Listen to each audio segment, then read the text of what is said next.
Hi friends, is my voice is audible? If my voice is audible and if everything is fine, please let me know.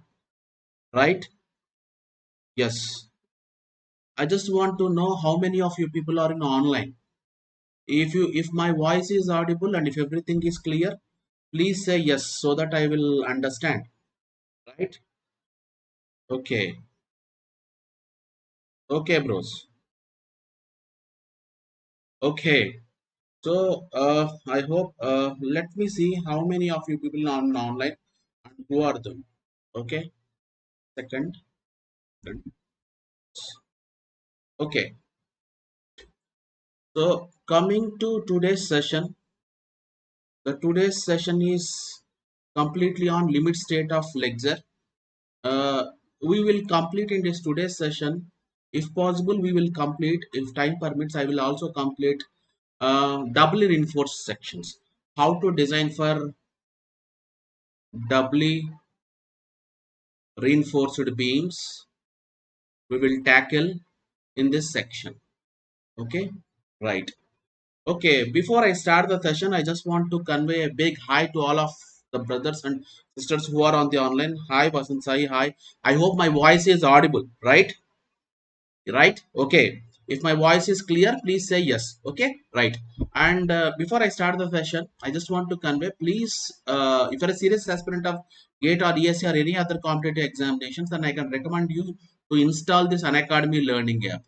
If you install this Unacademy learning app, definitely so much of free content is available in that one, and you can easily get that when you install this Unacademy learning app. That is the first one. And moreover, the second thing that I can convey you is you can follow me in an Academy learning app using with the help of the link which is shared below. I hope you are able to see this link. Right? If you use that complete link after installing the Unacademy learning app, if you use that link, it will redirect to my page. Right? When it is redirecting you guys to my page, just follow me. When you follow me, there are three advantages are there, brothers. So the first advantage is already done free content that you are able to get for free of cost. So you are able to access the free content that I had already done. First one. Second advantage, the future coming free lectures will be notified to you. That is the second advantage when you follow me in an Academy learning app. Third advantage, at the end of each and every special free class, I will provide we will provide a PDF notes that is also for free of course. That is the PDF notes you will also get. These are the three advantages when you follow me, right? So okay, some people will ask us, sir, okay, so is there any paid courses that are there in an Academy Plus, sir? Yes, there are paid courses are also there in Academy Plus. So after you install this Unacademy learning app, na, go to select your target as the goal, whatever you want to achieve. This is the goal what you want to achieve. Maybe GATE and ESE. After you kept this as GATE and ESE, in the main button, in the main drop down menu, go to plus courses. When you go to plus courses in main drop down menu, and after you go to plus courses, you are able to see a button called as get subscription. From this get subscription, you are able to get, you can, if you press on this one and if you pay if you pay the fees, you can access the paid course also, which is the full length course. In detail we will teach you there, right? These are the two, this is the advantage. If there is a lot of so many advantages are there. If you are able to crack any sort of GATE or ESE or competitive examinations, if you are able to take this subscription, that there are so much advantages are there. We are pretty much sure like you are able to crack GATE or ESE examination with good rank, no doubt at all, when you had taken this, right? So some people will say like, sir, at the time of using this subscription, at the time by I'm getting this subscription, is there any benefits that I can get if I use some other codes or something?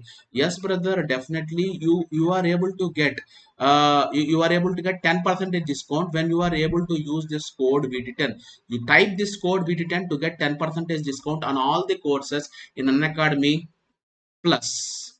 Okay, right. Some people will also ask us, sir, please introduce yourself, because this is a new session. This is the first session that we just entered.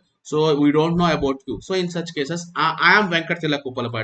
People call me as Venkata sir. Some people call me as Tilak sir. I completed my master's degree from University of Sheffield, England, and about to complete my doctoral degree also, PhD. As my background of education is completely into structural engineering. So here also in an academy, I teach all structural engineering subjects ranging from engineering mechanics, strength of materials, structural analysis, I can say concrete structures, steel structures, finally to construction materials and management. Some people will also ask us, sir, what is the specialty of this university from where you people had graduated? So this university has produced six Nobel laureates. That is the first and foremost thing that I can address. So getting producing six Nobel laureates from a university is not a joke. You can understand the depth of research potentiality involved in that university. Moreover, this university from where I had graduated, this university is far better than IITs and IIC Bengaluru. This is not advocated by me. This is advocated by the entire world rankings. If you see the world rankings of all the universities, this university ranking is far better than IITs and IIC Bengaluru. That is the second thing. So that's the reason why I studied in this particular university going outside. That is one thing. Some people will also ask us, are okay about this university. So what's about your previous experience? Previously, I worked as research scientist, or I can say research engineer in University of South Carolina for a funded research project. I worked as a team lead come research engineer in that funded project in University of South Carolina. This is in USA, right? In addition to this one, previously I worked as head of the Department of Civil Engineering also in an engineering college that is in Andhra Pradesh. So these are the two additional things I worked in addition to teaching experience. Coming to teaching experience, totally I have 12 years of teaching experience in teaching GATE and ESE in different coaching institutes all across India, right? Some people will also ask us, do you do any other thing in addition to teaching? Yes, being a structural design consultant, even till today, I am working as an independent structural design consultant.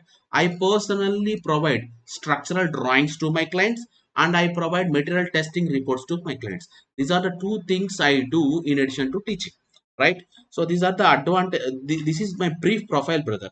Okay, and I just want to convey, when you use this code BT10, I hope you are able to see clearly.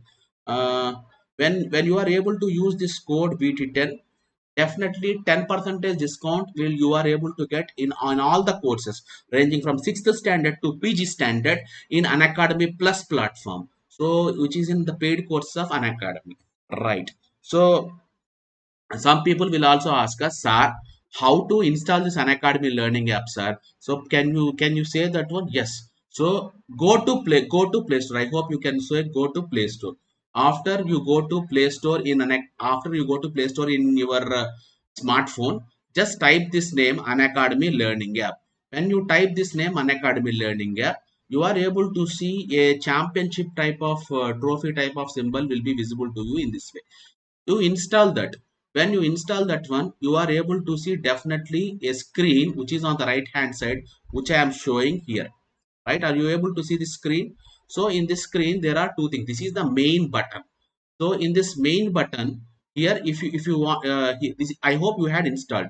After you install, here in this main button, can I maybe, can I erase this one? In this main button, I hope, in this main button, take go down to, if you want to purchase the Unacademy courses, right? So go to I can say Unacademy Plus, or go to Plus courses.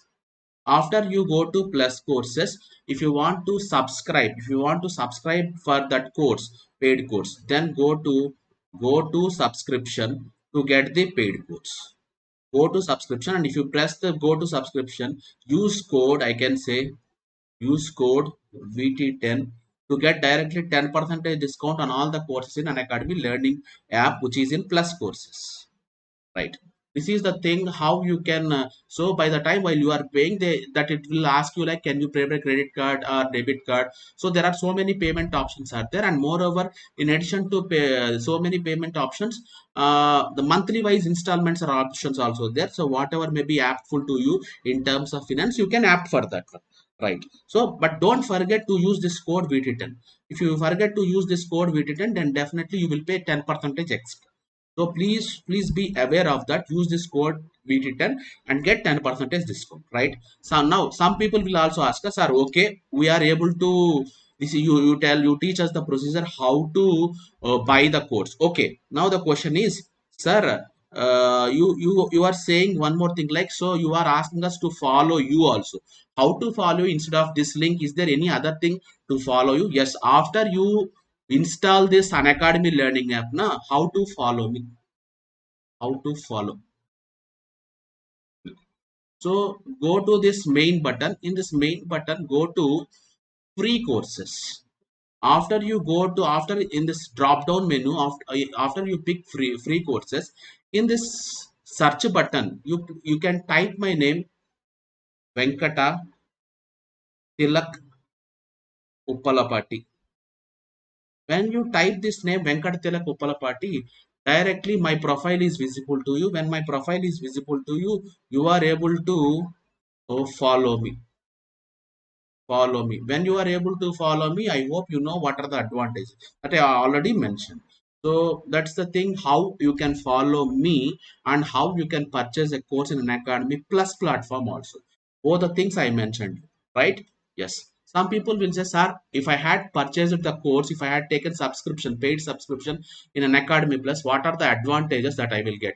How I will be different from free user, right? Even in free classes also, some courses you people are teaching maybe like 20 to 30%, but how that will be different, how the paid course can be different. The first and foremost thing is, so in addition to complete coverages of syllabus in detail, instant doubt resolution is the first and foremost advantage. In order to crack any sort of competitive examination, instant doubt resolution is required for any learner. So the learner can talk directly with the educator, and the educator will answer all the doubts of the learner with the help of polls while the class is going on. That is the first and foremost advantage, doubt resolution, instant doubt resolution, right?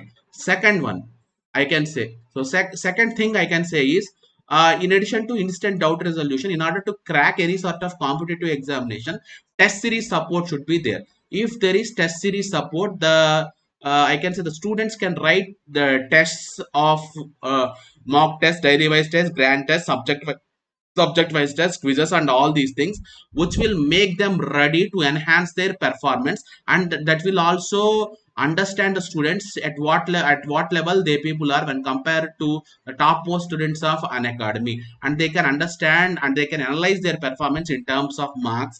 Definitely, if they are lagging, the students are lagging in some of the areas in terms of marks or performance, the students can improve their performance by working out more number of problems in that particular area, and by listening to more number of concepts in that particular area from different educators. That is the second thing that is useful when you had taken a paid course. Third advantage is, there is no need to plan yourself, brothers. Everything we will provide the plan. So as we provide the plan, everything here, I can say like, how I can say, if you follow that plan, definitely we are pretty much sure like you are able to crack any sort of competitive examinations like GATE and ESE, definitely for sure, with very good rank, because you are able to cover the syllabus, and moreover you are able to complete the test that we provided. So that will make sure strong with respect to concept, and you are able to get very good rank, no doubt at all. And coming to the fourth advantage is, let us suppose because of some of the domestic issues, the students may not attend some of the lectures on 1 or 2 days.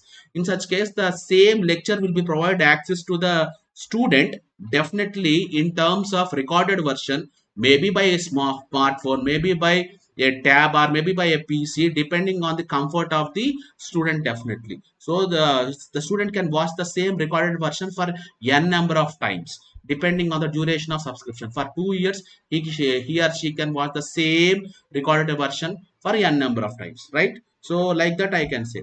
So, but to crack, to get this subscription, don't forget to use this code VT10. If you use this code VT10, directly 10% discount directly will come to you, bros. Right? Okay. Some people will also say like, sir, is the sir, can you show you the topmost indicators that you guys have? So these are some of the topmost indicators that we have, so you can have a direct look in the app itself. And don't forget to follow me also, brothers. So, and I just want to convey the courses will be taught separately in English and separately in Hindi medium also. So there won't be any language barrier also. So depending on your comfort, you can listen to either English classes or Hindi classes. So depending on your comfort, when you had taken subscription, you will be provided access to all the courses in that particular stream, right?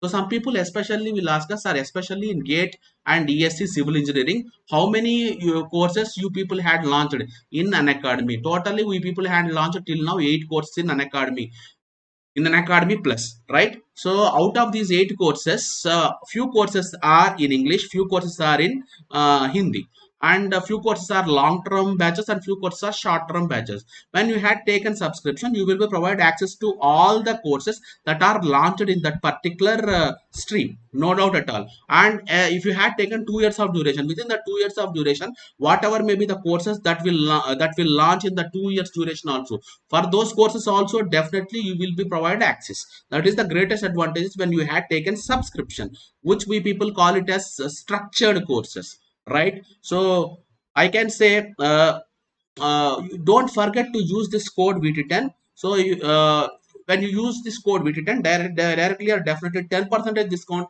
will come on all the courses in an Academy Learning app or an Academy Plus, right?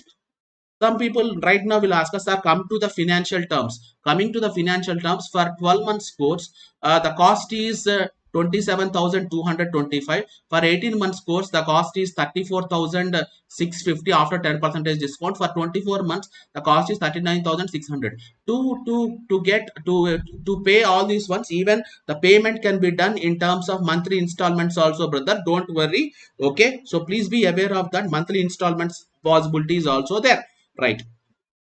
We already started 3 new batches, and every day my class is happening by 11 a.m in this Let's Crack Gate ESE civil YouTube channel. So don't forget to come down to my class, and even for other sessions also which are happening in this YouTube channel, right? So shall I start the session, brother? And I just want to convey before I start the session, like, I already started a Telegram group, and the name of the Telegram group is Unacademy underscore Civil Engineer Tilak.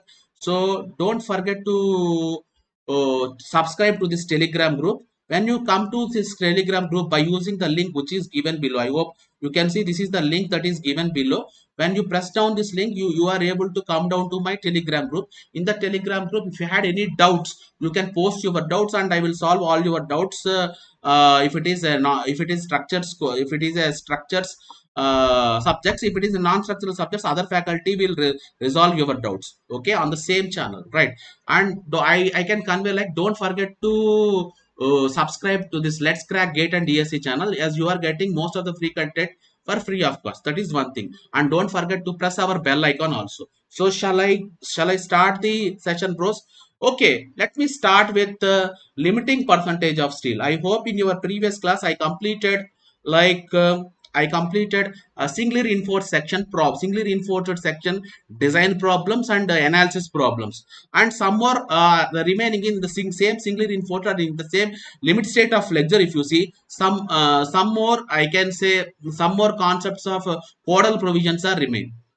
Some more caudal provisions were remained, right? I just want to talk about those caudal provisions. Sir, not visible Telegram link in description. Dear brother Sanjeev Kumar, I hope you are able to see right now. So HTTPS, I hope it is Unacademy underscore civil underscore engineer underscore Tilak. I hope it is visible now. I know HTTPS slash double slash t dot me slash Unacademy underscore civil underscore engineer underscore. You can press there, or you can if it is possible, you can just select that one, and you just paste that in browser, so it will come, okay, right? Hope I answered Sanjeev Kumar, brother, right? Okay, so shall me let me start the session, brothers. So there are certain remaining provisions were there in limit state of flexure I want to cover. After I cover the remaining provisions of limit state of flexure, I will directly move to the analysis and design of limit state of flexure for doubly reinforced beams. Okay, right. So coming to the thing, in your previous class, I didn't teach you how you can work out limiting percentage of steel. What is this limiting percentage of steel? Steel that is required for a balanced failure. So that means if I use this much percentage of steel, definitely both concrete and steel are good. Both concrete and tension steel are going to fail at a time. So that means here both, if I use that much steel quantity, both compression concrete and tension steel are going to fail at the same time, are going to fail at the same time. Such type of failures are nothing but balanced failures. The steel that is required for balanced failure is nothing but limiting percentage of steel, or indirectly steel required uh, to make a balanced failure in RCC flexural member. I can write that. Is that okay? But even balanced failure is also not good. In your from your previous class, you can understand like only if any sections are designed as under reinforced sections, such under reinforced sections are good to achieve more ductility, because in addition to strength, even I need to take care of ductility. The ductility will come into picture for RCC elements or flexural elements in case when those sections are under reinforced section that you had seen. So now the question is, sir, how to get this limiting percentage of steel? So I hope by equating compression force is equal to tension force for balanced steel, for balanced sections, if you write compression force is 0.36 FCK B into XU. So I hope you can write from, this is from stress block parameters, from stress block parameters. It is already over in your previous classes, maybe from limit state of flexure 2 and from limit state of flexure 3. Even with problems I covered the stress block parameters, right? So at the time of I can say balanced failure, XU is equal to XU max. This also I already teach you. So which is 0.36 FCK B into XU max, and coming to tension force, which is 0.87 FIAST. I can write these two, which is compression force is equal to tension force, right? So this I already dealt you in your previous classes, right? So Sanjeev Kumar, by Sanjeev Kumar, I just want to say one thing. I know better English, but I am not that much good in Hindi. So I can try in to teach in Hindi. So जब आपको समझ में नहीं आता है कहाँ पे, उसी टाइम पे मैं हिंदी में आपको समझाने के लिए ट्राई करूंगा भाई, क्योंकि मेरा मदर टंग हिंदी तो नहीं है, बट आई विल ट्राई। जहां पे आपको लाइक जहां पे आपको डाउट हो सकता है वहां पे उतना तक मैं हिंदी में समझाऊंगा, आई will try. So but you can understand as my mother tongue is not in Hindi, so please understand that, right? So try to listen in English first, okay? So जहां पे आपको डाउट होता है उतना तक हमको हमें हिंदी में पूछ लीजिए। I hope you are able to understand my language, right? Okay, right. So if I just want to convey one more thing, this is fourth part, right? So maybe if you doesn't go to second part and third part, you may not understand much. Just after this session is over, you go and watch limit state of flexure 1, limit state of flexure 2, limit state of flexure 3, three parts. Okay, right? So now the question is, sir, from this one, if you work out, definitely directly we can work out from this one area of tension steel required, right? So from this one I can write AST required for balanced failure. After I work out AST required, right? So uh, I can say like, okay, some people will say, sir, after I work out area of steel quantity into area of steel quantity, some people will mention, most of the designers will try to mention the area of steel AST in percentage of gross cross sectional area. After I work out AST, I just want to convey, right? AST for a cross sectional area of BD, the percentage is 100 percentage, right? For a area of AST, what is the percentage of gross cross-sectional area? So can you work out this gross cross-sectional area? What is that percentage of tension steel? This is equal to percentage of, I can say, tension steel. How you can work out? So this is just like two chocolates cost is uh, two chocolates cost is some 100 rupees. What is the cost of this? Maybe AST chocolates. How much is that percentage? So like that you can easily work out. It is directly proportionality. We can work out. From that one you understood like percentage. What is that AST percentage? The AST. So this is percentage of balanced tension steel. How you can work out the balanced percentage steel? I can write it as 100 AST by BD, right? So per balanced percentage of steel is equal to 100 AST by BD. I hope whatever may be the AST value you got from your previous slide, right? So this AST you got from previous slide, from previous slide, isn't it or not? You are getting this from previous slide by writing the AST. If you substitute that AST in this one directly, this is the formula that you will achieve. Example, some most of the things, if you are a designer, if you had seen most how we will fix the percentage of steel generally the percentage of steel for balanced failure in terms of percentage. If it is example, if it is M20, yeah, and it is M20, the grade of concrete FCK is 220 megapascal, and when the steel is grade Fe 415, in such case Fi is 415. Now in such case, what is the percentage of balanced steel? So what is P balanced? Percentage of percentage of steel for balanced failure. How much is the percentage of steel for balanced failure? So if you substitute these two values here, right? So you will get this much. That means if out of 100 percentage of cross sectional area, nearly 0.957 percentage is the area of steel that I need to provide in tension zone. That is the percentage of steel I need to provide in tension zone. So this area of the steel is 0.957 for balanced failure. But generally from your previous classes or from your previous part 2, part 3, providing a steel as balanced steel, that is not good, because that will result in sudden failure, that will ensure concrete failure is not at all good. So that's the reason why I need to provide some steel which is some bit less than 0.957 percentage. So I can say like 0.95 percentage is the steel required for balanced section. So for the design purpose I need to provide a steel which is less than this one, right? Less than 0.9. For under reinforced sections, like which is less than this one but it is nearer to this one. Doesn't don't mean like sir, sir told like the area of tension steel that I need to provide is less than 0.957, so I will provide 0.001 percentage of tension steel. No, I can say it should be less than this value definitely, but I can say that value should be nearer to this value.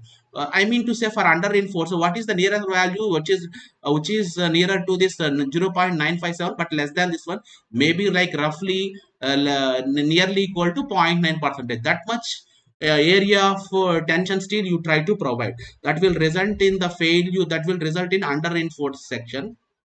Under reinforced section. When the section is under reinforced section, the failure will be a ductile failure. Failure, I can say, definitely I can say here, failure will be a ductile failure.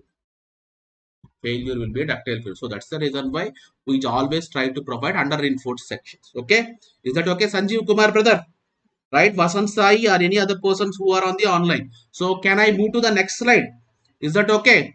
Right. So there are some other clauses which I didn't cover. I am covering those clauses for limit state of flexure in this limit state of in limit state of flexure fourth part. Okay. So coming to that one, some people will also ask us, sir, is there any direct formulas were there to work out limiting moment of resistance? What is this MU limit? So MU limit stands for limiting moment of resistance, or in other words it is the moment of resistance for a balanced section. How we can get that one? So I hope from stress block parameters, you might already know, like for Fe 250 grade of steel, XU max is this much. So I already derived this one. For Fe 4 and 5 steel, XU max is this much. Already derived. I derived, right?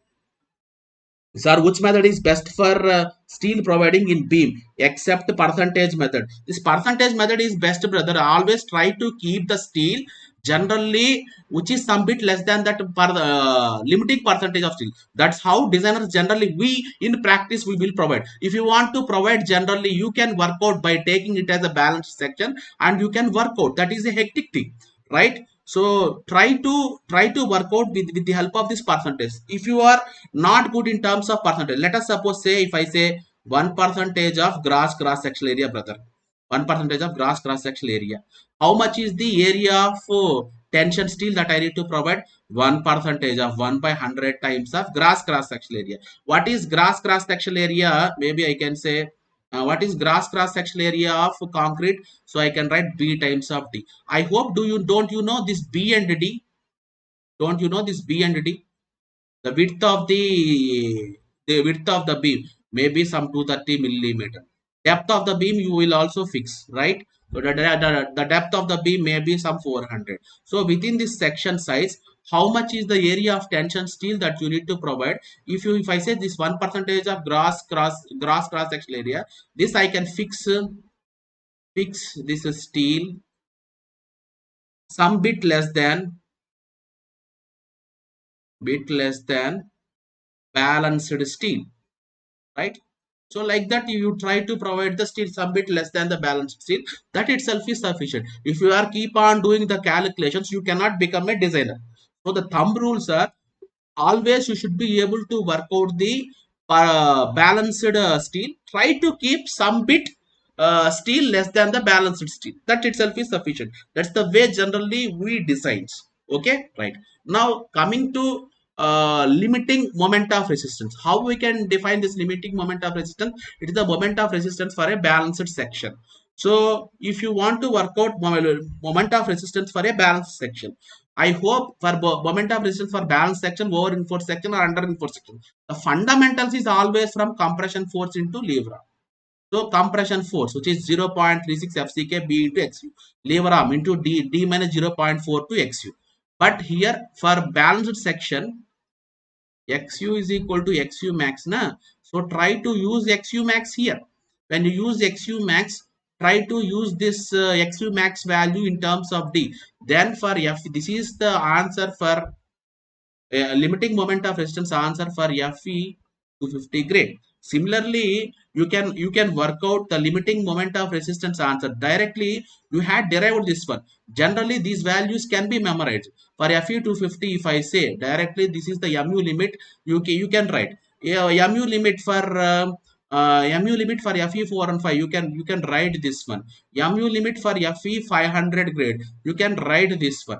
If you want to work out for Fe 550 or 600, just try to work out XU max accordingly and keep those values in this one. Generally, for these three grades, we had derived and we are using directly these three. Okay, is that okay, Sanjeev Kumar, brother? Right? And I can say Vasan Sai, bro, or any other person who are on the online. Right? Can I move to the next slide? Right? Can I move to the next thing? Right? So what are the final? I just want to say before, I hope before going to the conclusions, I hope you are able to see this is 0.148. This is 0.138. This is 0.133. So generally, I hope you can see, for if I use Fe250 grade, the moment of resistance is high than Fe4 on 5. Fe4 on 5 has second higher moment of resistance. The least moment of resistance is for Fe500, right? So what is the thing that you can conclude, brother, dear Sanjeev Kumar? For in terms of flexure, in terms of flexural strength only, mild steel bars are pretty good to achieve higher moment of resistance, right? That is the first and foremost conclusion. Maybe let me rub the screen here. Okay, let me rub the screen here. So from this is for Fe 250. This value is high. So from this one observation, what is the thing that you can say? Mild steel bars are good for higher moment of resistance than HYSD bars in terms of flexure. But still, why we are not using mild steel for flexure, for reinforcing bars? Why we are using still HYSD bars? I hope you can say, but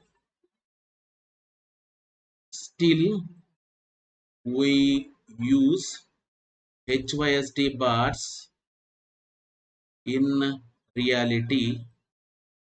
What is the reason, brother? I can say, yeah. I will slow down. I will slow down, brother. Don't worry, brother. As per your words, I will go. Don't worry. I am writing here. Don't worry. But why we are not using HYSD bars, right? I can say as clearly as mild steel bars fail in bond. I hope when you take a mild steel rod, this is concrete. Okay, please understand this is a concrete block. Inside that concrete block, I am keeping a mild steel rod. For this is mild steel rod. This if I apply some tension on this concrete block on this mild steel rod, this mild steel rod will try to come out very easily because there are no threads, or I can say because there are no ribs. I can say for mild steel, no threads or ribs on surface of steel. So because of which I can say no interlocking, no interlocking between, no friction, I can say no good friction, no good friction, I can say no good interlocking between steel and concrete. So because of which I can say bond failure is easy. Can I write that one, brother? Can I write that one? Bond failure is easy. So that's the reason why I cannot use this mild steel bars as main flexural bars. I mean, main reinforcement, tension reinforcement or compression reinforcement. I don't use this mild steel bars, main reinforcement, right? I use this HYSD bars. Out of HYSD bars, the best one is this FE4 and 5. So what is the conclusion I can write? The conclusion I can write is out of HYSD bars for beams use Fe 4 and 5 steel reinforcing bars, because in this case no bond problem is there, I mean no bond failure is there, and even moment of resistance is also higher, right? So some people will say like, sir, okay, dear Sanjeev Kumar brother, can I move to the next slide? Is that okay? Maybe this is first conclusion, maybe this may be the second conclusion, right? If you please excuse me, can I rub the screen, and can I just want to give one more conclusion here itself? Is that okay, brother? I just want to rub the screen, brother. Okay भाई, क्या कुछ रब कर सकता हूं इसको? Right, okay, right. So another thing is, sir, for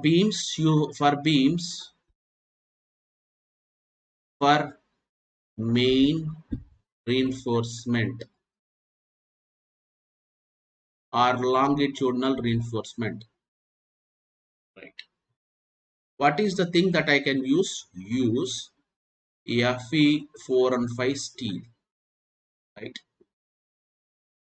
Some people will say, sir, you mentioned the suitable steel for beams, right? Okay, for as main steel or for longitudinal reinforcement.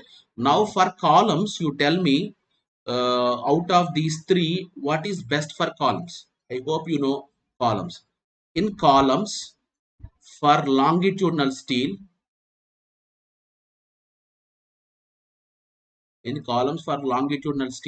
what is the best steel? First of all, you tell me columns are subjected to axial compression, right? Columns are subjected to just axial compression. So as these are subjected to axial compression, because of axial compression, bond problem is not that much there. When there is some tension is there, then only the bond problem will come into picture. So I can say for columns, less bond problem. So less bond problem I can say, and I can say even for columns I can say mostly higher compressive strength or higher axial compressive strength. I can say higher axial compressive strength or tensile strength is required. So as higher compressive strength or tensile strength is required, if the grade of steel is increasing, then obviously I can say axial compressive strength or axial tensile strength of steel will also get increased. Na? So the best suitable, I can say the best uh, suitable steel is definitely Fe 500 because I require higher compressive strength, higher tensile strength. There is a lot of difference between axial compressive strength, axial strength, and flexural strength. These MU limit stands for these are for flexural strength. Okay, these are flexural strength. I am talking about axial strength. Axial strength is higher for higher grades of steel. This is suitable for Fe50 as axial strength is higher for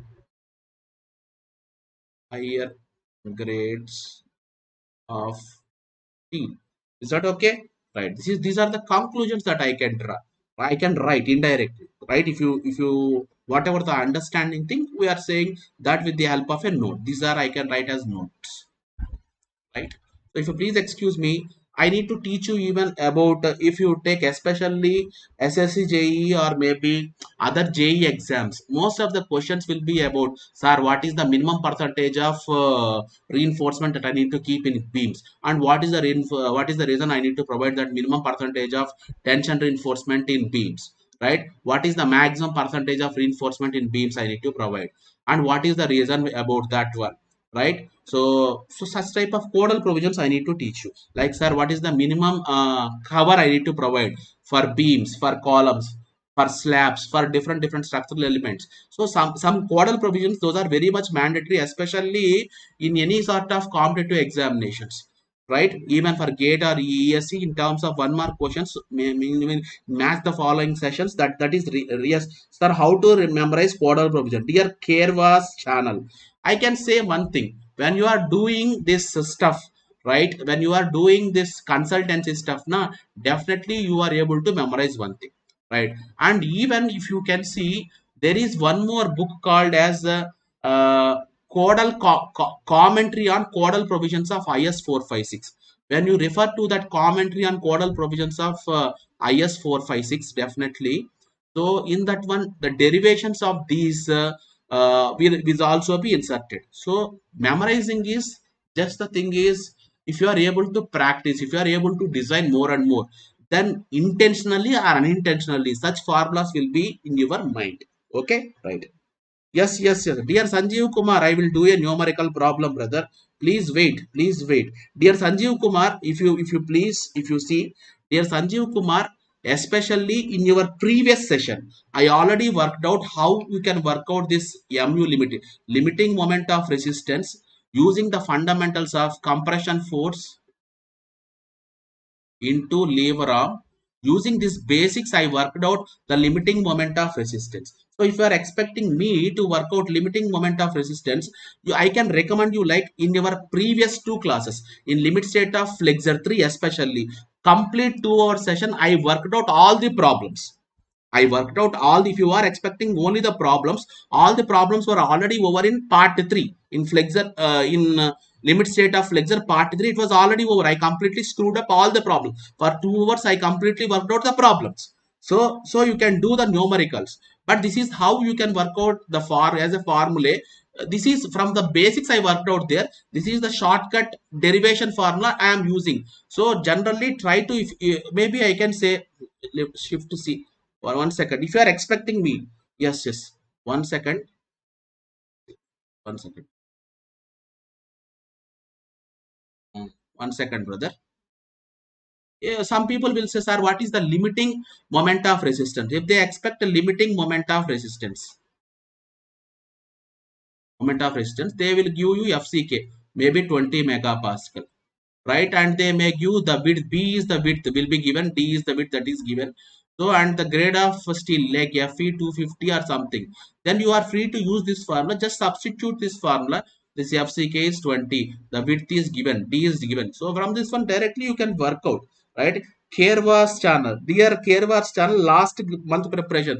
For last month preparation, I can say is you need to prepare your short notes, how to memorize the I mean, you need to write the formulas all as a list or in a chart, and you need to go through those formulas, and for each and every formula you try to write down, try to write a single model question. So, and you work out that single model question just after that formula. So try to keep in that way. That will be just like a revision, and you can revise that one. And moreover, last 1 month you cannot prepare more and more. Generally don't prepare a new things, right? So whatever may be the thing that you had worked out till now, for on those basics, on those subjects, you please work out more number of questions, or I can say you please work out more number of I can say exams, mock tests, grand text, subject wise tests, because this is the time you need to synthesize, you need to make the things whatever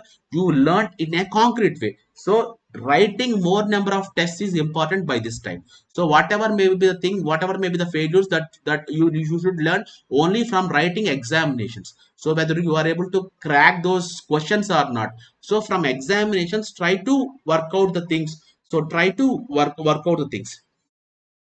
Yes, I had my own guidelines. I had mentioned that by mouth, dear Sanjeev Kumar.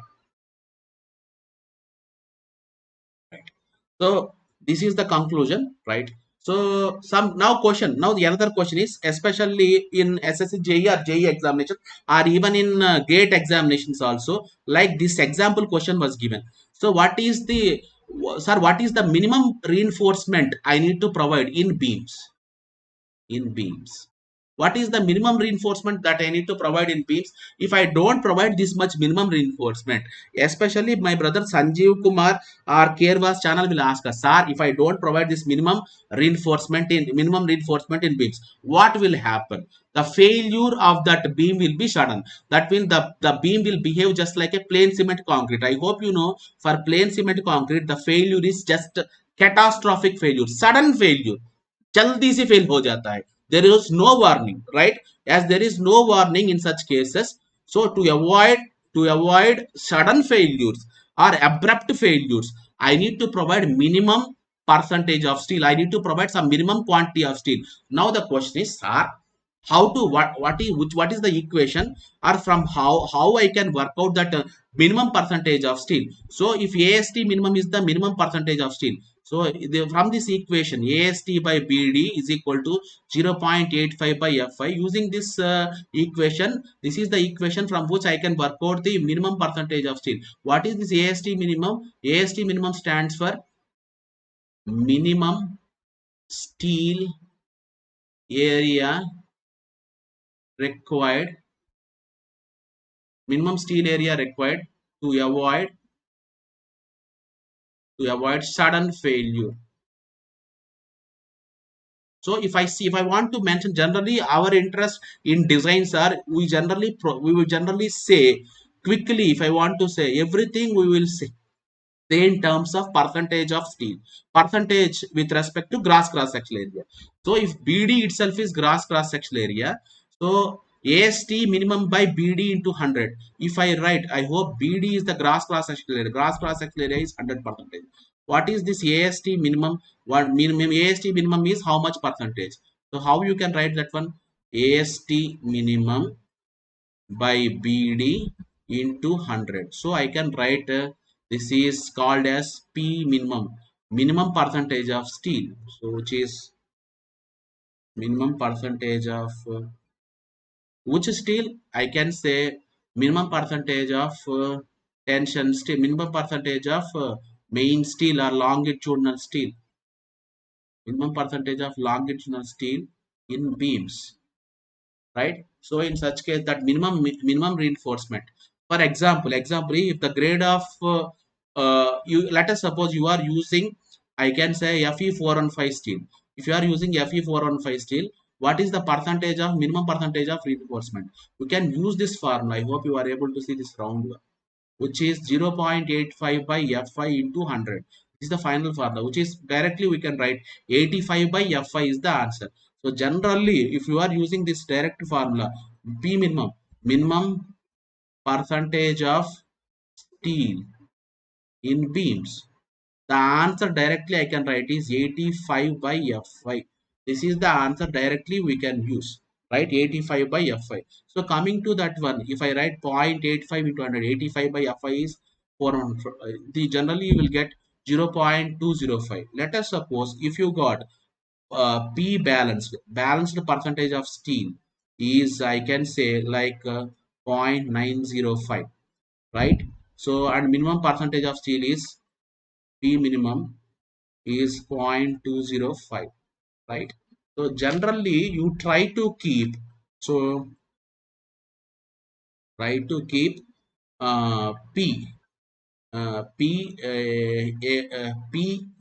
minimum percentage of P of steel kept, it is equal to less than this balanced steel na. So maybe I can say should be less than P balanced. So I can say it should be less than point, and so it should be equal to 0.9 percentage, and this percentage of steel, long percentage of steel that you need to keep should be more than minimum percentage of steel. Like that you can work out. So generally you need to keep a steel which is more than minimum steel and just less than balanced steel. That type of steel will work very good, right? Now, so now everybody will say, sir, okay, the minimum percentage of steel is over. Okay, I just want to rub the screen. Now, our brother, especially Sanjeev Kumar, will also ask us, sir, you mentioned a terminology for minimum reinforcement. Okay, so what is the maximum percentage of reinforcement I need to keep? So why I need to provide? Why there is a guideline on maximum? For example, if you take a steel area of this much, this is 250, this is 400. If you had kept 50 percentage of the area as the reinforcing steel, then what is going to happen for this beam? If more than 50 percentage area if I had provided, then in such case there is a chance like it will be over reinforced section, and also I can say the failure will be very sudden. One thing, that is one answer. Another answer is, if I keep steel, if I keep reinforcing steel, I just want to say, if I keep reinforcing steel in beams more than maximum percentage, then the steel reinforcement spacing will be congested, right? I can say simply here, max, obviously I can say maximum percentage, then what is going to happen? Steel reinforcement spacing, steel reinforcement spacing is congested, I hope you can understand congested. The matlab I can say, like, the spacing of the steel is very closer. When the spacing of the steel is very closer, what is going to happen? Then the concrete compaction is not that much good, right? Can I write that one? Then I can say, like, concrete compaction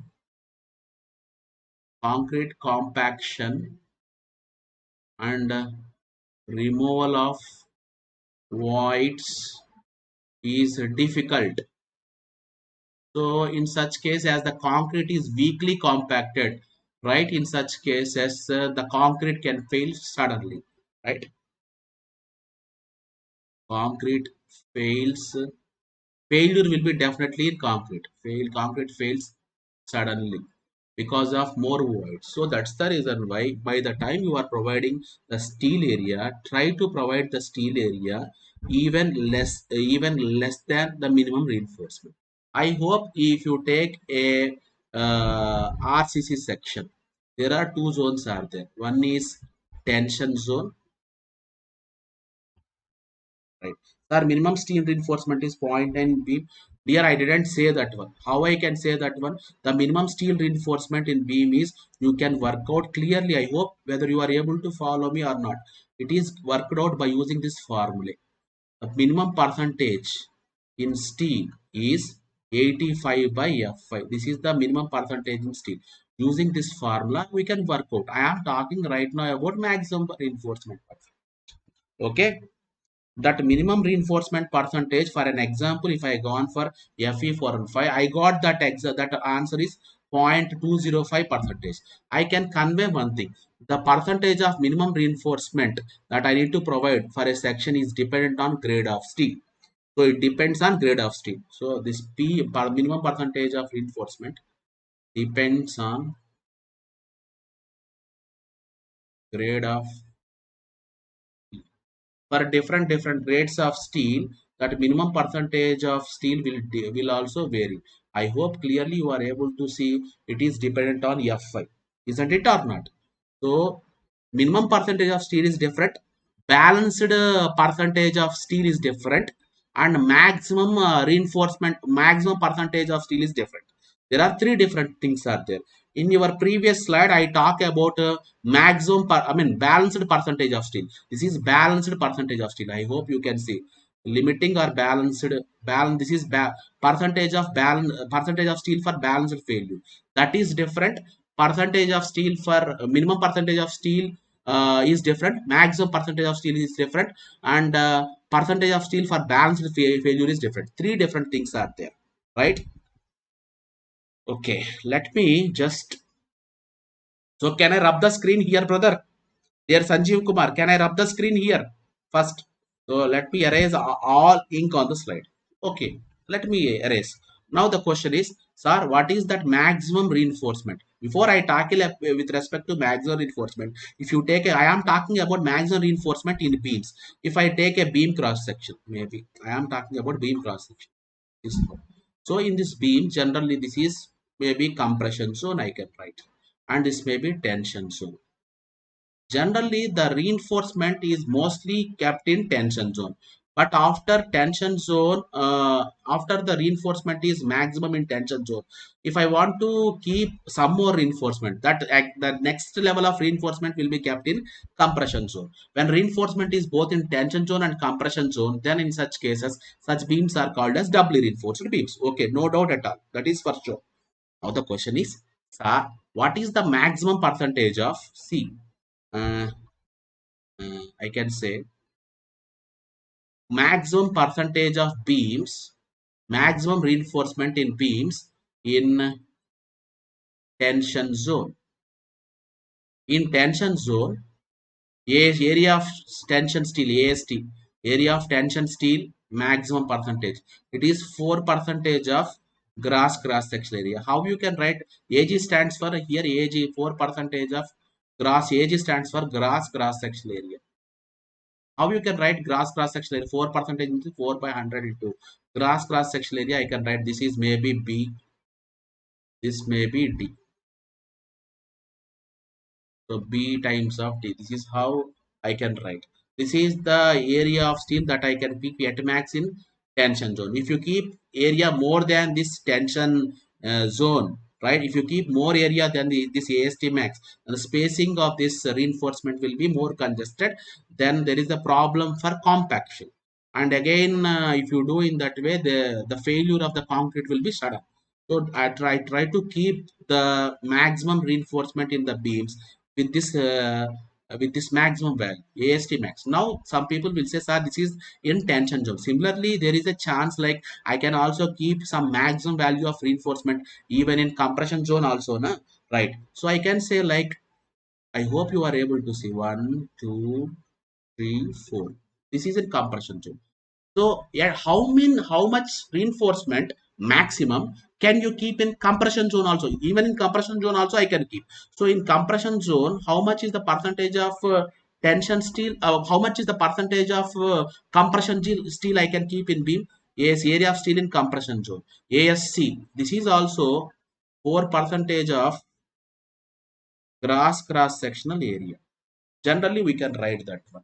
So totally together, some people will say like, sir, totally together in beam, what is the total area of this longitudinal reinforcement both in compression zone and tension zone together? I can say here AST max, this I can say ASC, area of steel in compression zone max. ASC max is, I can say, 4% of cross section area. Okay, these two are okay. Some people will say, sir, what is the maximum reinforcement in beams? If they don't say like compression zone or tension zone, both together, both compression zone and tension zone together here it is 4%, here also it is 4%. In beams totally, both in compression zone and also in tension zone together it is 8%. In beams, both in compression and tension zone together both together, at max I can keep 8% of cross sectional area. This is how we can mention. Thank you Sanjay Kumar, thank you, we are there for you only, don't worry. But I try to teach in English, जहाँ पे आपको नुकसान होता है वहाँ वहाँ आप हिंदी में आप क्वेश्चन पूछ सकते हो, उतना तक मैं हिंदी में I will try my level best to sort out your doubt. आपकी जो कुछ डाउट होता है उतना तक मैं सॉर्ट आउट कर हिंदी में सॉर्ट आउट करने के लिए ट्राई करूंगा जरा। Okay right, so moving to the next codal provision, right. So some people especially will ask like, sir, especially our brother Sanjeev Kumar will ask us, sir, what is the minimum what is the maximum percentage? Like they may had you, this is 250, sir, this may be 500 millimeter. Now the question may be like, so what is the maximum percentage of reinforcement in tension zone of beam, for dimensions shown above?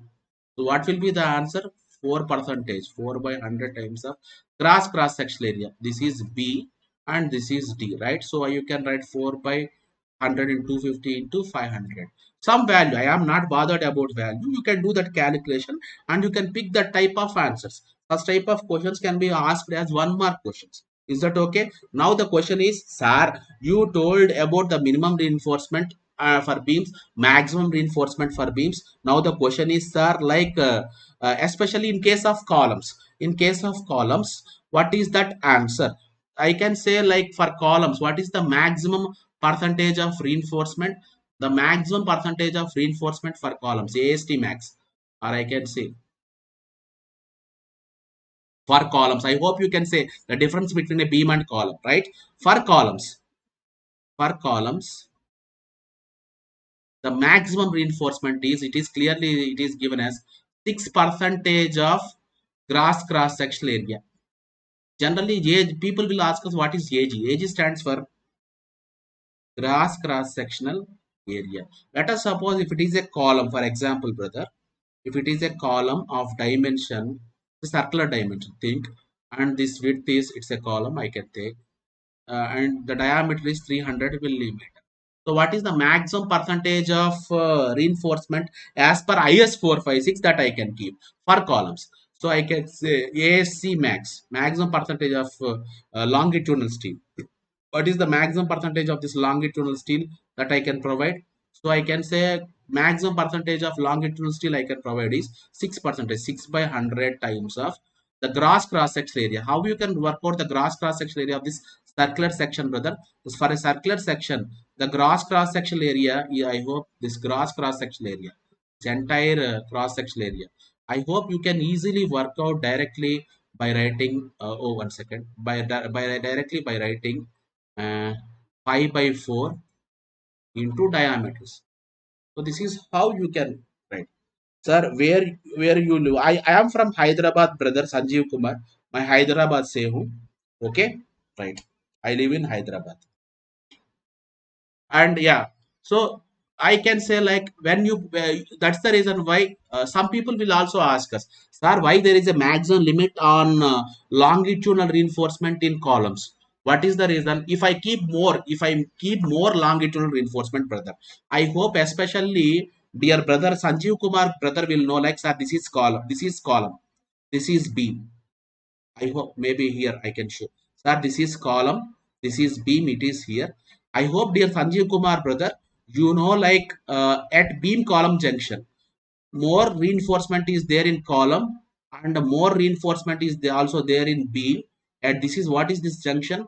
This junction is beam column junction. Can I write that one?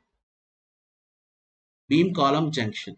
At beam column junction, especially the failures, if you are able to provide maximum percentage of steels, generally the problem of compacting, maximum steel is based on criticality in placing and compacting the concrete. With maximum percentage of steel, beam column joint will be critical. How? Why the beam column joint is critical with maximum percentage of steel? Because with the help of this maximum percentage of steel, as maximum reinforcement is in there is in beam and maximum reinforcement is there in column, I can say it is difficult for a site worker to compact properly. Compaction problem. Compaction problem. Because of compaction, improper compaction is there at beam column joint, definitely there is a failure in concrete in beam column junction, right? So generally to avoid that failure in beam column junction, especially at beam column junctions, I try to provide the steel some bit less than this maximum percentages of steel. So in such case we are able to easily compact that beam column junction. If I provide less steel, then it is very easier for me, or for if I am a worker, it is very easier for me to compact the concrete, especially at that beam column junction. So that's the reason why, to avoid such type of failures, there is a limit was also given on maximum percentage of steel, even in beams and also in columns. Okay, so practically, even though it is mentioned as 6 percentage, but practically structural engineers in columns limited to 4 percentage of gross cross section area. When it is very much required, like, when it is necessary, if I want to improve the longitude load carrying capacity of column, if there is no other chance, if I cannot increase the size of the section, in such case then only I will go for 6 percentage of reinforcement. Else we won't go for 6 percentage. Practically it is limited to 4 percentage of cross section area. Is that okay, dear? Critical, maybe I can say criticality, in the sense, pause location where possible failure. I hope you can say critical means it is the section or it is the junction at which most of the failure is possible. That location is nothing but critical location. That's what we can say. It is critical. The beam is critical at this particular section. At this particular section, the beam is critical. There is a more failure possibility will happen for the beam at that beam column junction, right? Because of higher reinforcement, the spacing is very congested and the concrete cannot be compacted very well. So in order to avoid such type of beam column failures, especially the space, there is a limit was given on maximum percentage of steel in columns and also in beams. Is that okay, Sanjeev Kumar brother? Is that okay? So because of compaction problem, I can clearly write here, failure in concrete will be sudden. If any RCC beam will fail, let the RCC beam will fail with respect to steel, not with respect to concrete. Then if any failure is happening with respect to reinforcing steel, that will provide more ductility, right? When it is more ductile, in the meantime, the residents who are staying inside that structure can come outside of the structure and more loss of life can be prevented or can be stopped. Is that okay, brother Sanjeev Kumar? So I want to make, in addition to strength, ductility is also very much required. To ensure ductility, there are limits on maximum percentage of steel, right? So can I move to the next slide, brother? maybe next concept or whatever that may be. Right now our brother Sanjeev Kumar will ask us, sir, there is some more clauses were there, especially on uh, what is the clear cover, minimum clear cover I need to provide. If I don't provide that minimum clear cover, what is going to get happen? Some of the questions we are also asking in maybe in SSC JE or maybe in other competitive examinations, definitely, or in GATE or ESE, in match the following, sometimes it was asked, right? So let me go to that one. Now the another quadal provision that is required in for GATE or ESE, maybe SSC JE or any other competitive examinations, maybe in terms of match the following, like what is the minimum clear cover I need to provide for different structural elements, or this minimum clear cover, it is actually based on serviceability criteria. It is to so what is serviceability criteria means, in order to provide more serviceability criteria, I can say serviceability criteria in is to get to achieve more durability or longevity of structure, longevity or performance indirectly, or performance of structure against I can say environmental environmental conditions. Certain minimum clear cover is required. So what is, I just want to convey this clear cover for structural elements is actually based on environmental conditions or exposure conditions. So what are the, so what are, if you take India, the environmental conditions in India are categorized into totally I can say totally four categories. First one is mild category, I can say, I can show here clearly, like uh, I can say environmental conditions. Okay, one second. Environmental conditions. Uh, environmental conditions in India are categorized as. I hope you are able to see mild exposure. I can say moderate exposure, severe exposure, and very severe exposure. I just want to convey. So, what is this mild exposure? Some people, especially Sanjeev Kumar brother or other students, will ask us, sir, how I will understand that the concrete that is exposed to environment is under mild exposure.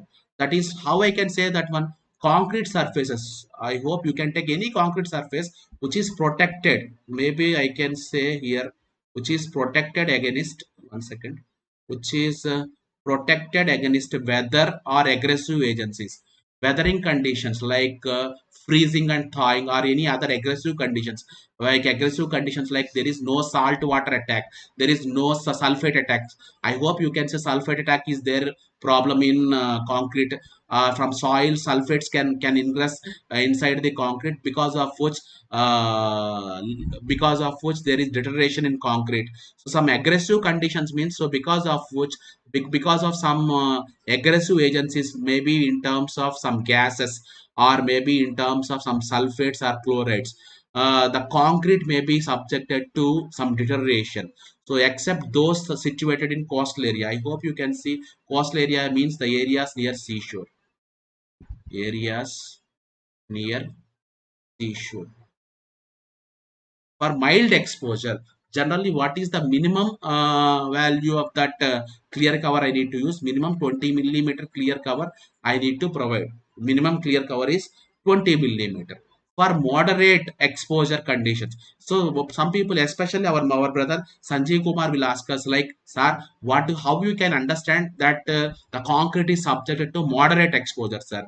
I hope when a concrete is in contact or buried under non-aggressive soil or groundwater. So when the concrete is in contact with the potable water, groundwater, in which there are no sulfates, in which there are no chlorides, I hope you can say the groundwater is not that much contaminated. Like if you do water testing, the limits of chloride, sulfates, and other things are less than the limiting values that are prescribed in code of practice. So in such case, I can say that concrete is under contact with non-aggressive soil or good groundwater, which is non-salty groundwater,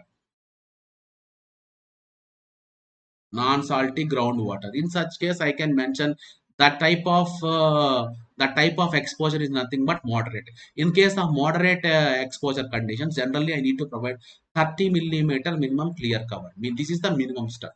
And coming to the third type of exposure condition, the third type of exposure condition is severe. I hope you can say from mild to very severe. If you can come down from mild, maybe I hope you can. If you come down from mild to very severe, the severity of exposure of aggressive agents, the severity of exposuring of these agents, aggressive agents, that harmful agents, that level will get increased, right? So that's the reason why I can say for mild exposure, lesser clear cover is sufficient. But whereas for very severe condition, I can say a higher clear cover is required, because for very severe conditions I can say the such type of concretes are subjected to very aggressive agents, like very very, I hope you can say acid attacks, maybe sulfate attacks, maybe chloride attacks. Those are very easier in very severe conditions.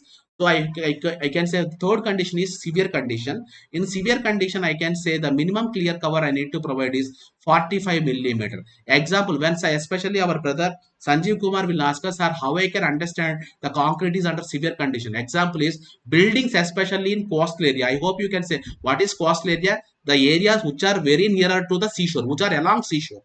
Okay. Maybe I can say, let me rub the screen here.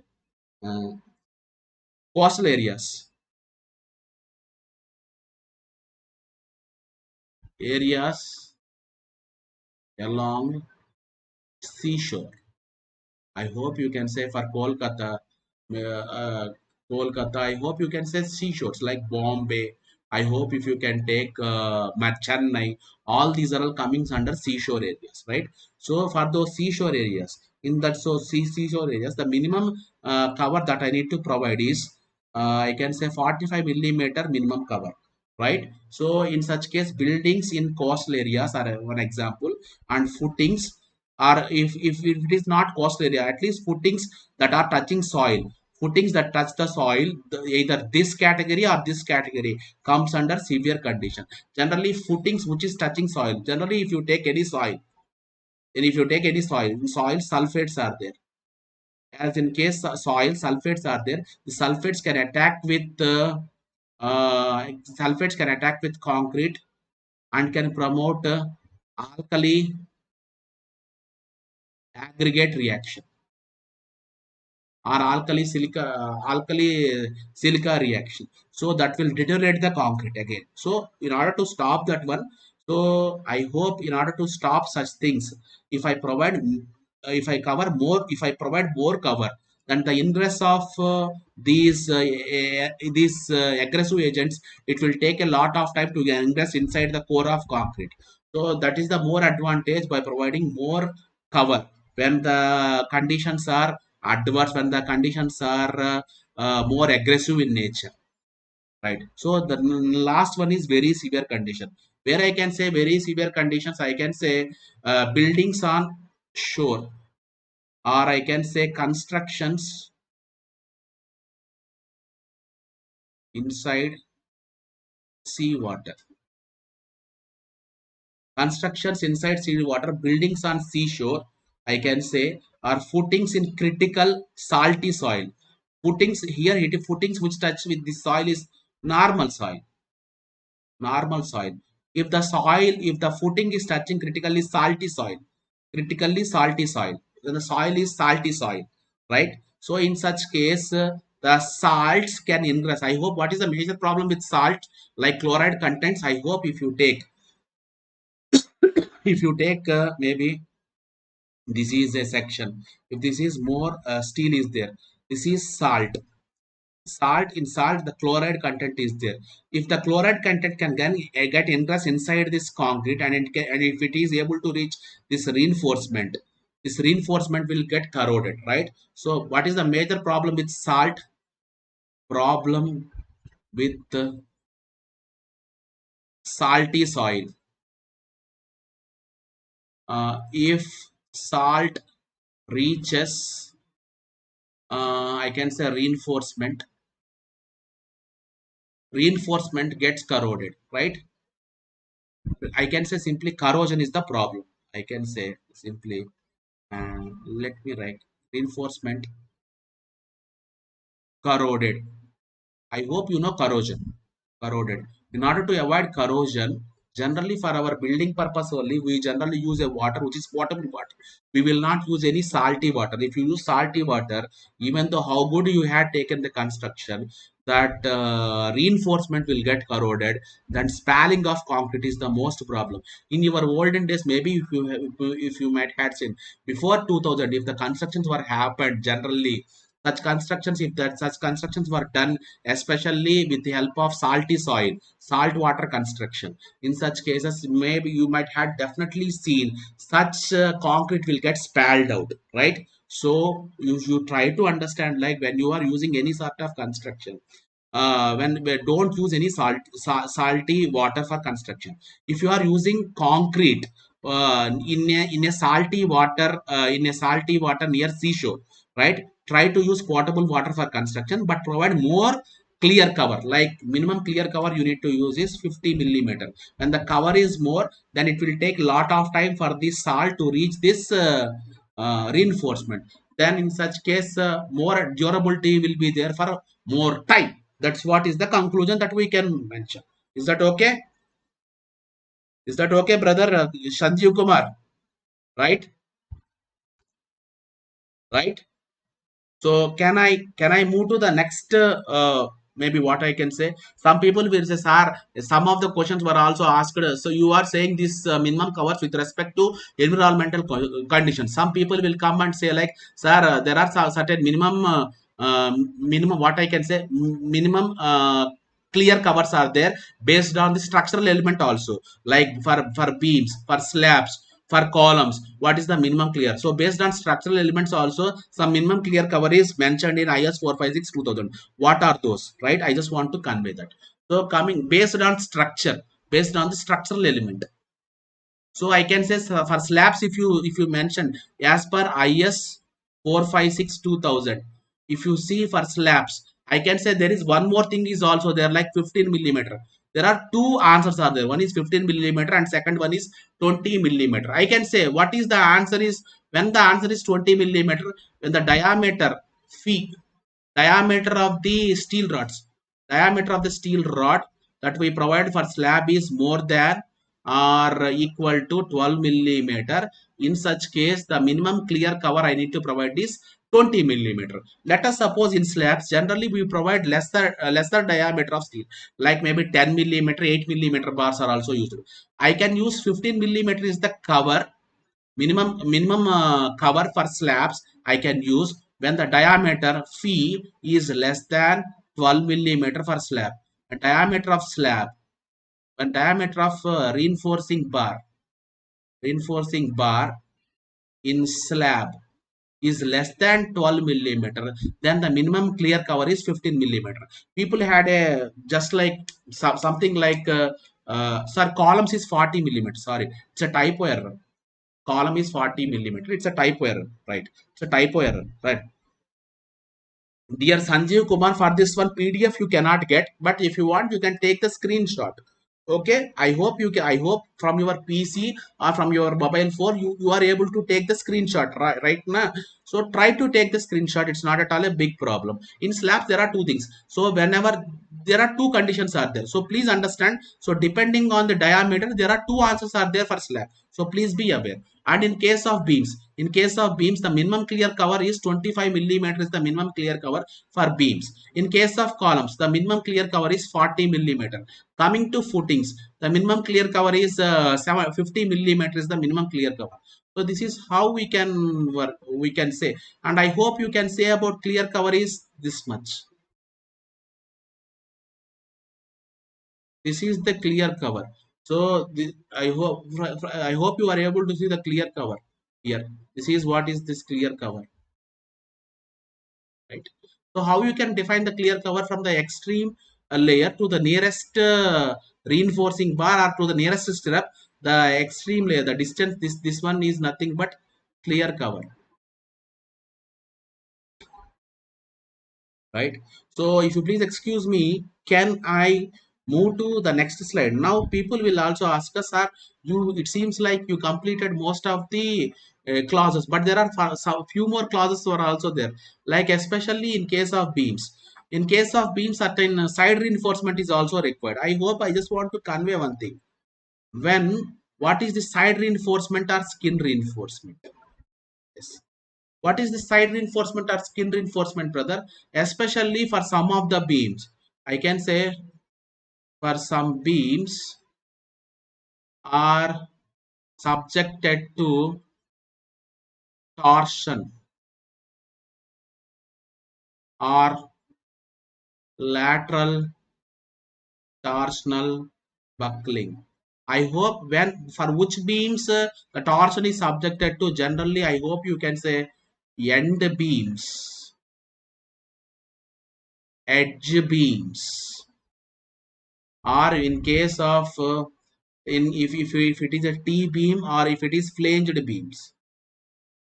In case of these beams, generally these beams are subjected to torsion. When torsion are acting, when there is torsion is acting on a cross section, the type of stresses that are developing are shearing stresses. Will you accept that or not? I just want to convey, because of this one, because of due to torsion, I can say what is the nature of stress that is coming into picture. The nature of extra stresses that are coming into picture are shear stresses. Shear stresses will develop. So in order to resist those shear stresses, how I need to keep the reinforcement? Generally, I can say clearly, if you take, because of this torsion,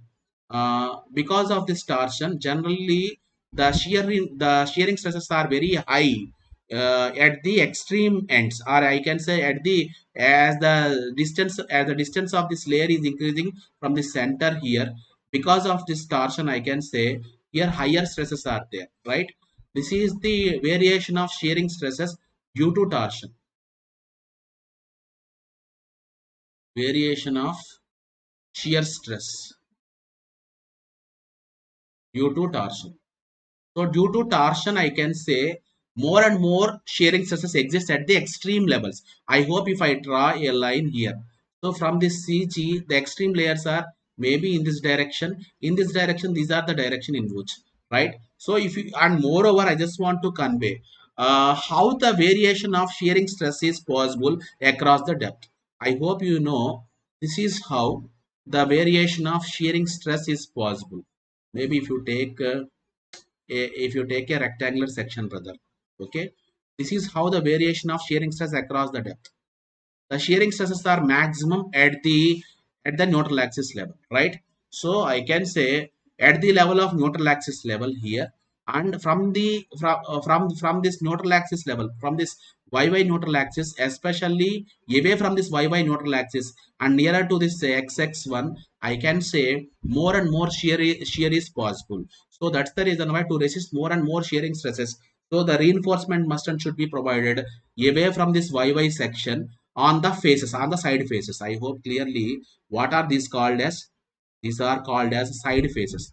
This is a side face and this is a side face. On the side faces, definitely more and more reinforcement uh, should be kept. This is what is, this is nothing but side reinforcement or skin reinforcement. In deep beams, especially in deep beams, lateral buckling occurs due to the load, which causes torsion in the cross section. Maximum torsional stresses develop on center of side faces. So on center of side faces, on center, this is at the center level. On the center of side faces, these are side faces, right? So as maximum torsional stresses are developing at the center of center of side faces. So on the side faces, maximum reinforcement I need to keep. So this is the extra reinforcement generally I need to keep. I need to provide for torsion. Generally, this torsion is more dominant, especially in case of deep beams. Everybody will also ask us, sir, when we can call a beam as a deep beam. Dear brother, in addition to end beam, edge beams, flanged beams, The lateral torsional buckling is also possible in case of deep beams. When I can call a beam as deep beam? When the depth of beam is more than 750 millimeter. In such case, such beams are treated as not normal beams. Such beams are called as deep beams. In case of these deep beams, sideward deformation is also possible, right? Lateral deformation is possible. As because of lateral deformation, in case of deep beams, the cross section is subjected to bending in vertical direction and also sideward direction. So in such case, such cross section are subjected to torsion also. So especially for deep beams, this is first one, or for end beams, second case category, edge beams, or for flanged beams. For these four of these cases, generally I need to provide side face reinforcement. The another name for that side face reinforcement is also called as skin reinforcement. Is that okay? Skin reinforcement or side face reinforcement. Now the question is, especially our brother Sanjeev Kumar will ask us, sir, okay, you told us side reinforcement we need to keep. Okay, very fine. What is that percentage of that side reinforcement? That if the cross sectional area is generally here in case of deep beams, because of this lateral torsional buckling is the problem. So because of which stresses this is problem is coming into picture due to shear stresses, right? So because of shear stresses, I hope in your from SM, from strength of materials, in flanged sections, flanges resist bending moment, right? Web resist shear forces. So they are saying if it is a flanged beam, I hope you are able to see a flanged beam. So gross cross sectional area for flanged beam, I need to consider the area of the web. What is the area of the web? So BW into D. This is the web area, right? I hope you can see. This is the web area. So as I need to consider cross section area is the web area into depth. Why I am considering only web area is because the web only will take care of shear. So that's the reason why I am taking cross section area, especially for this side reinforcement or skin reinforcement is web area only. So this is web area. So if it is a normal rectangular section, the gross cross section area is totally B multiplied by D. If it is a flanged beam, in such case, I need to consider gross cross section area is web. This is web area. Okay. Now, what is that percentage of that side face reinforcement or skin reinforcement? This is nothing but side face reinforcement, or people usually call as skin reinforcement. Here I can write skin reinforcement. Can I write skin reinforcement? Yes. After I write this as skin reinforcement, the skin reinforcement, what is that minimum value of that skin reinforcement I need to provide? These bars. What is that minimum area of those bars I need to provide on the side faces? I need to provide 0.1 percentage of gross cross section area. Or if it is a flanged beam, I can write 0.1 percentage of area of the web. AW stands for area of web, right? So if you provide, this is the minimum percentage of steel that I need to provide when it is a flanged beam or when the beam is subjected to some torsion. Definitely the skin reinforcement is mandatory. Because of the provision of the skin reinforcement, the skin reinforcement can resist the torsional stresses as well, right? That is the major requirement. Is that okay? So can I move to the next slide? I mean, I need to talk about, if you please excuse me, I need to talk about double reinforced sections. Dear brother Sanjeev Kumar brother, I completed totally all the classes in limit state of flexure for singly reinforced section, and also problems in detail. I had worked out like 13 problems I had worked out in your previous classes, especially in the limit state of flexure part 3. For 2 hours I worked out 13 problems. So go and refer that one also in addition to these classes, right? These are the extra classes which is not supporting those problems, right? Right. Now moving to, I am directly moving to limit state of flexure for doubly reinforced sections. Is that okay? Is that okay, dear brother? Sanjeev Kumar? Right. Moving to that. So I am moving to doubly reinforced section. Doubly reinforced beams. Maybe I can say, or doubly reinforced beams. So what is the need? First of all I need to define what is a doubly reinforced beam.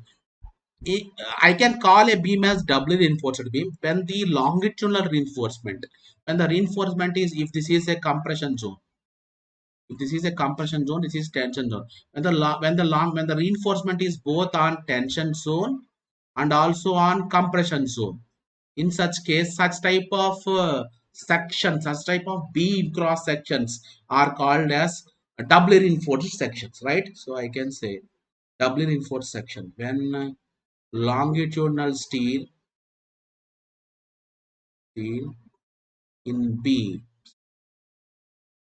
are both in tension zone and compression zone. Then we can call such beams are called as definitely doubly reinforced. Okay. Now the question is, sir, when I need to design the beam as doubly reinforced beams, that is the question, right? Right. So moving to, I can say the question is, sir, when I need to design a beam, what is the need of designing a beam as a doubly reinforced beam? I can say when the depth is restricted, right? Let us suppose your client will come and say like, sir, I want. So now before I start this thing, everybody will also ask us, sir, what is the maximum depth, the depth max, or what is the depth required for a beam to design as a singly reinforced section. So the depth required I can work out from by equating mu is equal to mu limit. I hope you know this mu limit is equal to. I hope you know when it is Fe 415 grade of steel. I can write when my mu stands for the maximum bending moment developed. And the maximum bending moment developed is mu limit. That mu limit is the limiting moment of resistance of a singly reinforced section. And if I use Fe 415 brother, I can write that one as 0.138 FCK B into D square. So from this formula, I can work out what is the depth required. The depth required is generally I can write as square root of mu limit. I can write I can write that as mu limit is mu na square root of mu by I can write as 0.138 FCK into B. This is how we can work out. This is how we can work out the depth required. If we are able to provide this much effective depth, then generally I can design the beam as singly reinforced beam. But when I keep the depth, when I keep the depth is less than this depth required, or when depth provided, when effective depth provided, maybe I can write when effective depth provided, D provided is less than this D required, then in such case I am reducing the I am in the design I am reducing the depth rather than the depth required for singly reinforced section. In such case, definitely I need to design that beam as a doubly reinforced beam. I need to design the beam as a doubly reinforced beam. When I can design the beam as a singly reinforced beam, when depth provided is more than or equal to depth required of a singly reinforced section, then in such case I can design that beam as the beam can be designed as beam to design as a here uh, I can say beam to be designed as a singly reinforced beam. When depth provided is less than depth required, in such case I need to design the beam. I need to design the beam as doubly reinforced section. The depth provided is more than or equal to depth required, then I need to design the beam as singly reinforced section. Is that okay, dear Sanjeev Kumar brother? Is that okay? Shall we start working out? So when the depth is restricted, that is what is depth is restricted means, so base when we had kept the depth d provided is less than d required. In such case, that is nothing but when the depth is restricted. In such case, in which case I need to design the beam as a doubly reinforced beam. Second case is I can design the beam as a doubly reinforced beam because of reversal of stresses. Let me, so dear Sanjeev Kumar brother and all the persons, can I rub the screen? If you please excuse me, I just want to I just want to show what do you mean, what is the meaning of reversal of stresses. So in case of reversal of stresses, what will happen to the structures? I just want to discuss. So why in case of reversal of stresses, why I need to go for double reinforced section? I want to discuss that one. So for that one, I need to rub the screen. If you please allow me, I just want to talk about the second point. Is that okay? Dear Sanjeev Kumar, brother, or any other person who are on the online, I just want to rub the screen. Okay? I just talk about only about the first point. This first point is over, right? When depth is restricted, like when depth is restricted is when depth provided is less than depth required for of a balanced section.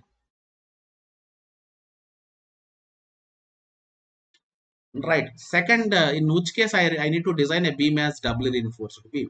I need to design a beam as doubly reinforced beam definitely when there is possibility of reversal of stresses. What is reversal of stress?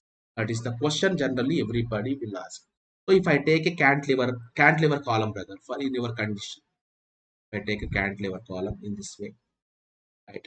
So if the structure has got vibrated, I hope this is how the structure has got vibrated in horizontal way. I hope you are able to see the structure has got vibrated in this way.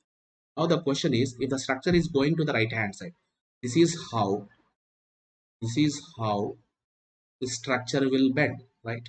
This is how, maybe let me change the color so that you can understand better. This is how structure will bend, right? And the structure is bending in this way. You tell me, this is the tension phase. This phase is under tension. This phase is under compression. Is that okay? This is under tension. This is under compression. Now let the vibration, let the structure has moved to the left hand side during the time of vibration. The structure has moved to the left hand side during the time of vibration. Maybe by that time I can clearly show. I can clearly show. Yes, this is how the bending happens, and this is how the bending is happening. You can understand this layer is under tension, this layer is under compression. That means the same layer can be sometimes under tension, the same layer can be sometimes under compression by the time when the structure is in vibration, right? So I can say during vibration,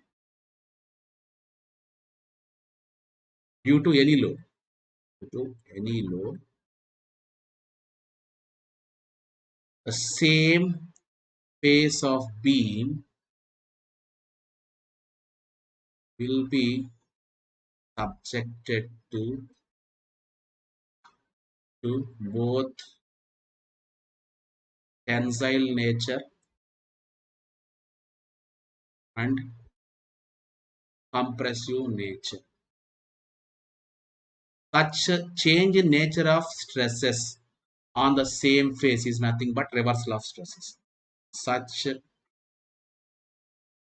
change in nature of stress, such change in nature of stress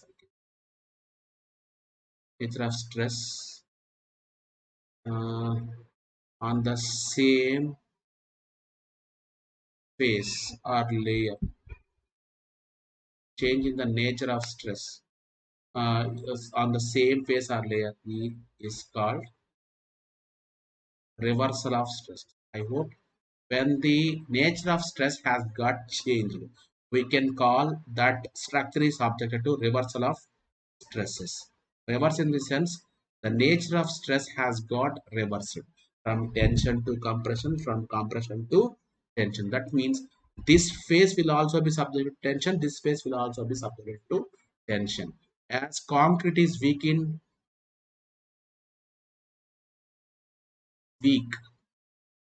tension, as the top layers and bottom layers both are subjected to tension, definitely because of this reversal of stresses. So both on the top side and also on the bottom side, I need to provide definitely the reinforcement to take care of tensile stresses. If it is compressive stress, okay, but tension is coming on both the phases now here. So in such cases, when the structure is subjected to reversal of stresses, we can say reinforcement should be kept both on both the faces. In such case, doubly reinforced section is very much required. Right now, everybody will also ask us, sir. Now you tell me what are the loads because of which the reversal of stresses will happen. Can you tell me what are the loads because of which this reversal of stresses was happening? I just want to convey. Yes, the reversal of stresses is happening because of the examples I can say wind load, earthquake load. I hope because of wind load the structure will oscillate, right? I hope you can see the same phase city will be under compression if it is coming on this same phase is under tension, right? So I can say because of wind load or because of earthquake load, the same phase will be subjected to both tensile stresses and compressive stresses, all the layers, all the extreme layers, right? So in such case, definitely a doubly reinforced section is required. This is required, and in which case generally I need to provide this doubly reinforced section. I need to provide this doubly reinforced section because of impact loads. What are impact loads? Maybe I hope when you take due to moving load vehicles, structure will vibrate. Simply is when the structure is under vibration, and the structure will be under vibration because of impact loads, because of moving wheel loads. If you take a gutter, if loads are moving, loads are keep on moving, then it will be under vibration, definitely up or down. In this way, up or down, it will be under vibration. So the same layer is under compression and tension, definitely. In that case, in case of blasting loads also, that is also a dynamic load, right? So I can say that is also a type of impact load or a dynamic load.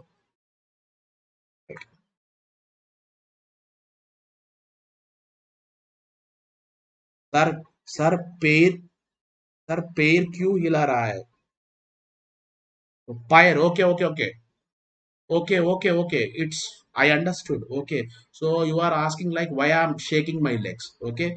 I just want to show it is a dynamic load. So that's the reason why I'm just showing that with the help of vibration, brother.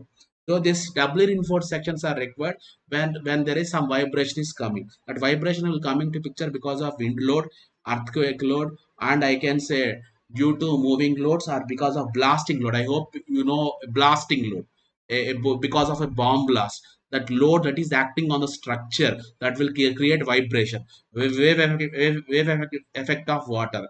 So because of wave effect of water, that is also creates a vibration on the structure, right? Is that okay, Kamlesh Kumar ji? Okay. Okay, so just by the time I am teaching in a dynamic way, some vibrations will also come. So please understand that. Okay, right. So please excuse me. These are the these are the conditions when we can go for a doubly reinforced section. Is that okay? Can I move to the next slide, brother? Can I move to the next slide?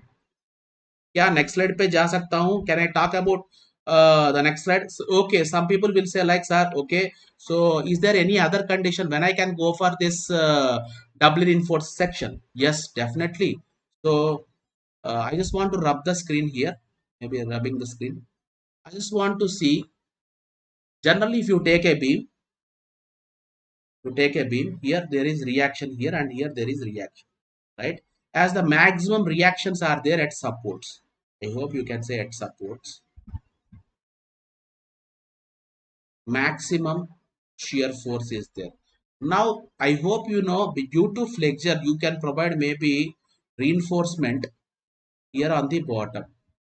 But to take care of shear reinforcement, I require reinforcement even at the compression zone also. Let us suppose to keep the shear reinforcement, shear is maximum. I hope when it is a uniformly distributed load, brother, right? Clearly, I hope you can see this is how the shear force sketch will be. And as the shear force is maximum at the end, I need to provide, sometimes I need to provide shear reinforcement also. To provide shear reinforcement, in addition to reinforcement at the at the tension zone, some reinforcement should also be there at the compression zone also. Some reinforcement should also be there at the compression zone also.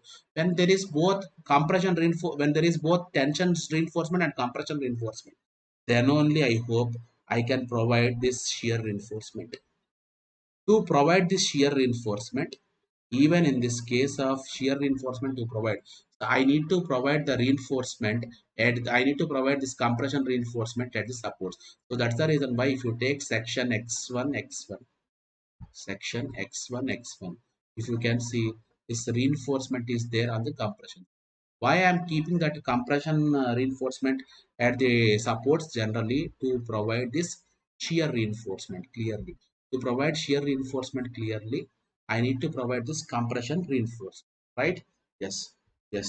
Is that okay? So either it is required or don't required, especially at the ends. Especially at the ends, practically I need to design the beam as a doubly reinforcement, because in such case, to provide this shear reinforcement, what are these are nothing but, this is nothing but shear reinforcement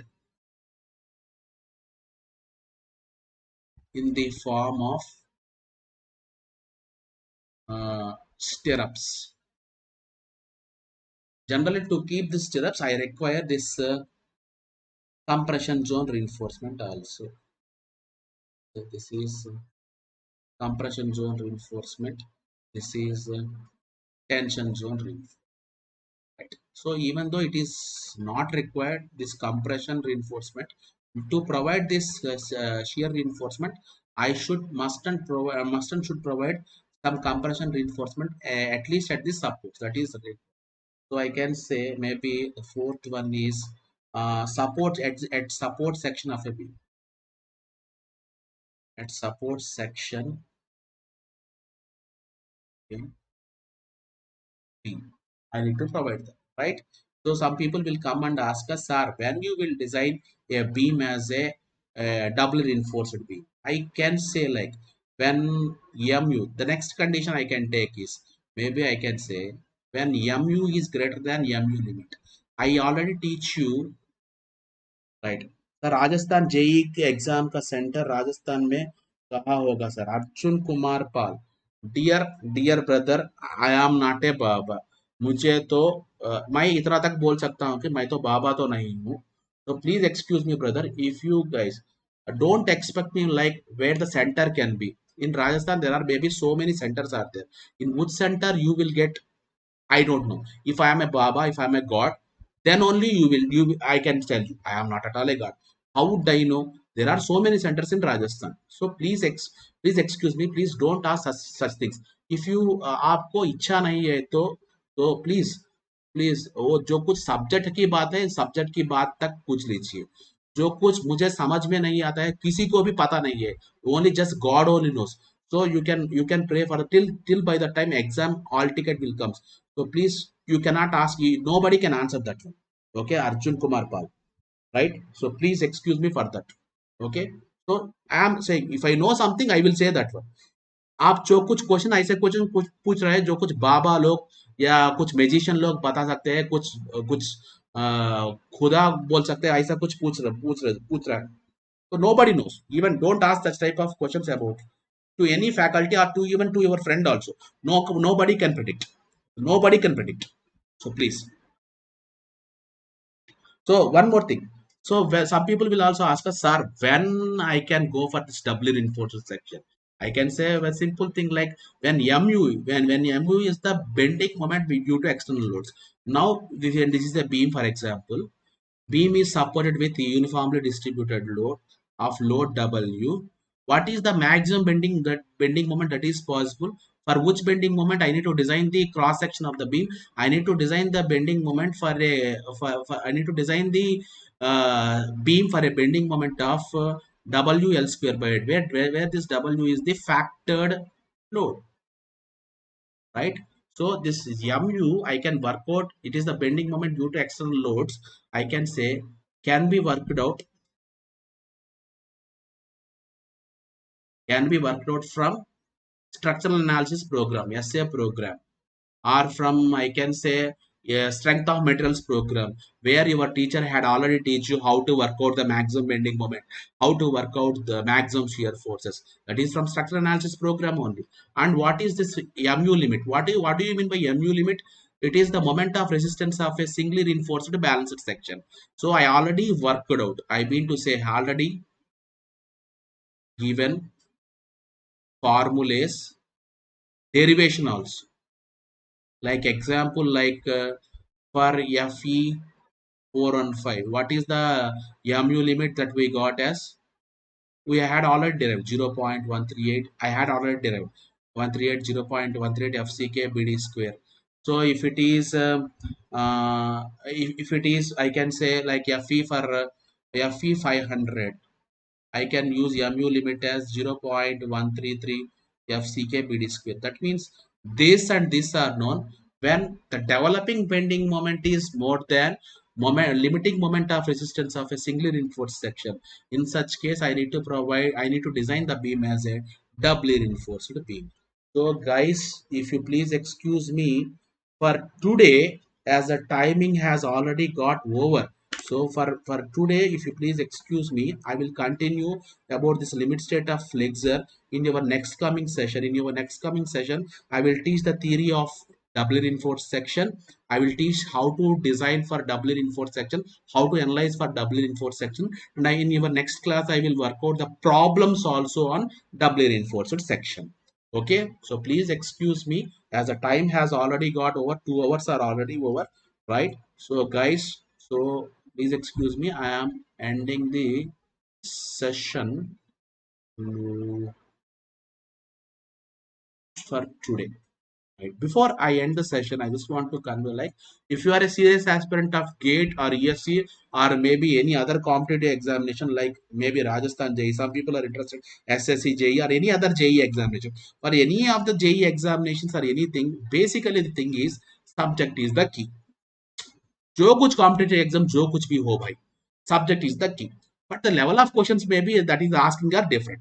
But for the complete subject and even to work out lower level of problems, even to work out higher level of problems for anything, I can recommend you to join this subscription course of GATE and ESE program, right?